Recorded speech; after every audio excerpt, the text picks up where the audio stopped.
Magandang gabi po sa lahat at salamat po sa mga dumalo sa birthday po ni Daddy Marlon.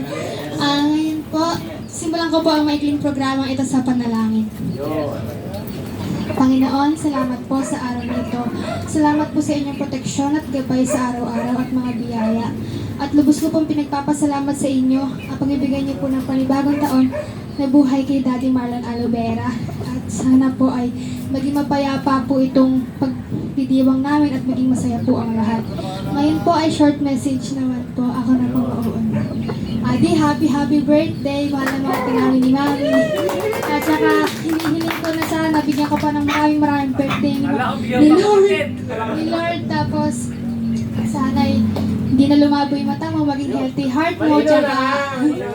Tsaka itigil mo na yung mga bisyo mo. Love you. Yung iba naman po na gusto magbigay ng message. Sabi nung pumakit ko kanina, maraming salamat at dumalo lahat yung mga kaibigan ni Marlon. At hindi niya nakakalimutan. Kahit malabo mata, lumilinaw sa bunga niya. Nahanap niya wala, tsaka meron. Dalawa lang eh. Yung mahaba naman buhay niya, talaga umabot pa ng 50. Magandang dapit hapon sa araw na ito. Narito po tayo lahat. Una sa lahat, nagpapasalamat ako sa mahal na Panginoong Jesucristo at binigay niya sa akin ang kahilingan ko para mabuhay ko uli ang aking anak na bigay sa akin ang kanyang buhay. Talagang inilig ko kay Lord kung paano ko magagampanan yung 800,000. Mabait ang Diyos, hindi natin siya nakikita, pero pag humiling tayo sa Kanya, talagang nakakalog niya sa akin din ang ating kailangan. Kaya anak, huwag mo kang lilimutan manalig at manalangin sa ating mahal na Panginoong Jesus. Siya ang nagbigay ng buhay sa atin at kaya tatagan upang tayo mabuhay dito sa buong mundo. At isa pa po, ako po'y labis na nagpapasalamat sa aking mga anak na naririto.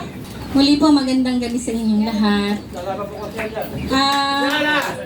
Maraming salamat po sa pagpunta niya sa birthday ni Marlon. Ang wish ko lang po sa asawa ko, sana po nga ay lagi siyang bigyan pa ng mahabang buhay at lakas ng katawan. At salamat din sa Panginoon na siya lahat ang tumutugon sa lahat ng aming pangangailangan. At sa aming mga pinagdaanan, siya lang ang naging aming lakas. Kaya talagang yung pasasalamat ko talaga sa Lord, laging yun na lang lagi ang aking pinasa puso. Lon, minsan, tinatanong mo sa akin dati nang nasa Batan tayo. Sabi niya sa akin, hindi pa nga ako iniiwanan yan, wala na nga akong silbi. Sabi niya sa akin, sabi niya sa akin, ewan ko bakit hindi pa ako iniiwanan yan. Noon, meron tayong hindi lang yung sumpaan eh. Di ba, ang isang mag-asawa sa hirap at ginahawa. Kahit napapagod, magpapahinga lang. Laban lang lagi. Basta kakapit lang kay Lord. Kay Lord lang lagi kakapit dahil yun lang naman talaga yung ating kalakasan. Ayun lang po, maraming salamat sa lahat.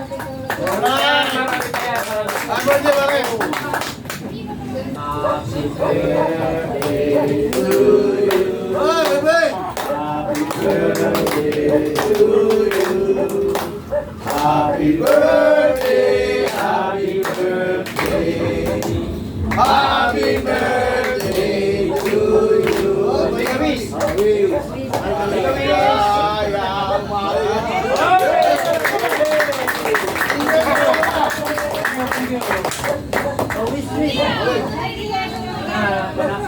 to you. Yun!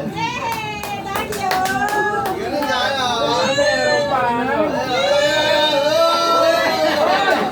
Pandagdagin ah!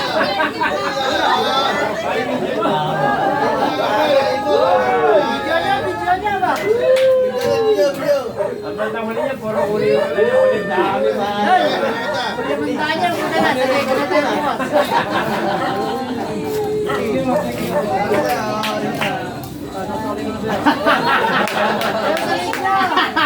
Okay, sabit mo sa loob pare. Alam mo, sabit mo sa loob. Sabit mo sa leg. May pa.